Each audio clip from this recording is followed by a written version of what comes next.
పొలం ఉంటే మీకు ఇంత గంజి పోస్తున్నానే, ఆ పిల్లలకి ఇంత బట్ట తెస్తున్నానే.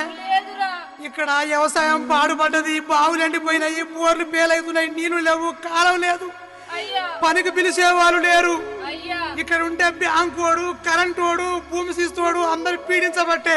అవును బిడ్డ, అందుకు నేను దేశం పోతున్నా. మా దేశం అయ్యా వీళ్ళందరూ పీడిస్తురను, నువ్వు కాండ్రాని దేశం పోతే నువ్వు ఆ దేశంలా, మేము ఈ దేశంలా. మేము దస్తే నీకు తెలియదాయే, నువ్వు దస్తే మాకు తెలియదాయే. నా మాట ఇండ్రా మాయే గాని. అమ్మా అయ్యా ఇక నేను పోతున్నా గాని అయ్యా ఆ ఇల్లు పైలం, అయ్యా ఆ పిల్లల పైలం, నా మాటిని ఆ కోడి పిల్లల భయం. అయ్యా నువ్వు ఏడవకమ్మా, నాకేడుపు వస్తుంది. నేను పోతున్నా. మాయ కన్నా ఇక ఉండమ్మా. అయ్యా